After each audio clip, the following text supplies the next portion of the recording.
नमस्कार दोस्तों, स्वागत है आप लोगों का हिंदी भजन चैनल पे। दोस्तों, 1 तारीख को व्रत आने वाली है, तुलसी माता और देवउठनी व्रत। तो आइए जानते हैं देवउठनी व्रत के बारे में। तुलसी और देवउठनी व्रत का सीधा संबंध भगवान विष्णु से है। देवउठनी एकादशी का दिन भगवान विष्णु के 4 महीने की योग निद्रा से जागने का प्रतीक है और इसी दिन या अगले दिन तुलसी विवाह का आयोजन किया जाता है।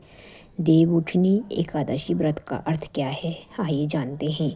देवों का उठना। देवउठनी एकादशी, जिसे प्रबोधि एकादशी भी कहते हैं, कार्तिक मास के शुक्ल पक्ष की एकादशी को मनाई जाती है। इस दिन भगवान विष्णु 4 महीने के बाद अपनी योग निद्रा से जागते हैं। शुभ कार्यों का शुरुआत।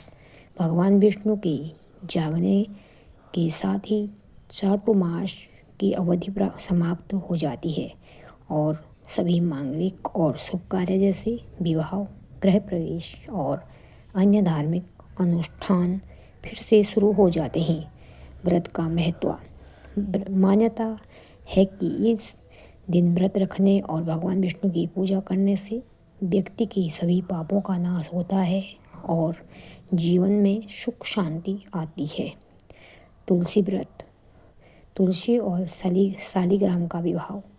तुलसी व्रत का मुख्य अर्थ तुलसी माता, जो देवी लक्ष्मी का स्वरूप मानी जाती है, और भगवान शालिग्राम, जो भगवान विष्णु का ही एक रूप है, विवाह कराना है। पौराणिक कथा के अनुसार वृद्धा तुलसी का पूर्व जन्म का नाम के पति शंखचूड की मृत्यु के बाद भगवान विष्णु ने वृद्धा की भक्ति से प्रसन्न होने उन्हें तुलसी के रूप में स्वीकार किया और उनसे विवाह का वचन दिया।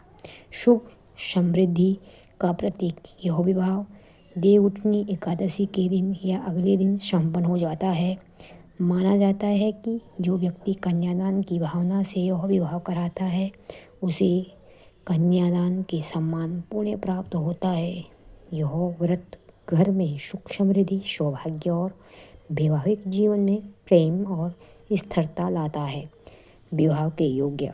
खासकर उन लोगों के लिए यह व्रत शुभ माना जाता है जिन्हें विवाह में अड़चनें आ रही हो। एकादशी के व्रत में क्या खाना चाहिए। एकादशी का व्रत खोलने के लिए सात्विक भोजन जैसे फल, दूध, दही और सूखे मेवे खाएं। पारण के लिए तुलसी दल का सेवन करना शुभ माना जाता है। व्रत खोलने के बाद चावल का सेवन कर सकते हैं और तामसिक भोजन जैसे प्याज, लहसुन, मांस और मछली से बचना चाहिए। फल में क्या खाइए। फल में खाइए सूखे मेवे, सेब, केला, अंगूर, पपीता, आम, बादाम, काजू, किशमिश, खजूर। दूध और दही से बने पदार्थ। दूध, दही, छाछ, पनीर, मक्खन, घी और खीर खाइए। सात्विक सब्जी, लौकी, कद्दू, खीरा, पालक, टमाटर, पत्ता गोभी, फूल गोभी, भिंडी आदि। फलाहारी, कद्दू या सिंघाड़े के आटे से बनी रोटी, पराठे, हलवा, साबूदाना की खिचड़ी, खीर, शकरकंद और साबूदाना।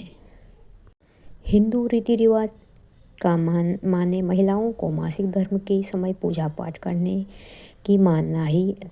ऐसे में मासिक धर्म के दौरान महिलाओं को निर्जला एकादशी व्रत नहीं रखना चाहिए। अगर व्रत के समय मासिक धर्म आ जाए तो व्रत रखकर किसी के द्वार पूजा अर्चना करा सकते हैं।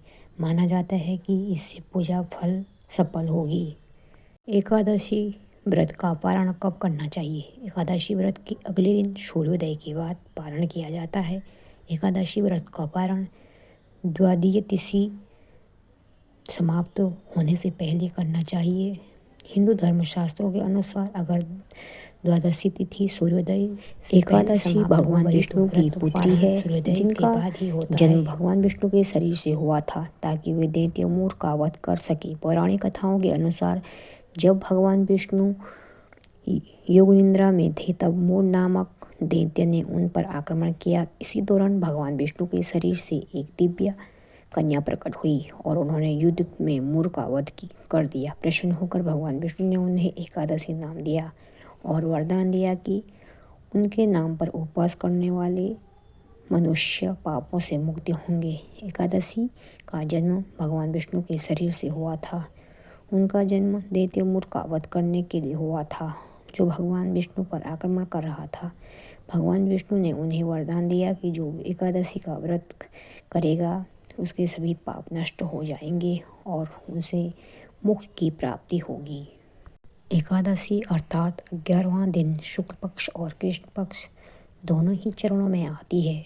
ऐसा माना जाता है कि इस दिन व्रत करने से भगवान विष्णु प्रसन्न हो जाते हैं, जिससे पिछले पापों का नाश होता है और जन्म मृत्यु के चक्र में मुक्ति का मोक्ष मिलता है। तो यहीं पे मैं अपनी वीडियो को समाप्त करती हूँ। तो आपको आई होप ये कहानी अच्छी लगी होगी, तो वीडियो को लाइक करें, शेयर करें, सब्सक्राइब करें और जय माता दी कमेंट में ज़रूर लिखिए। Tata bye bye.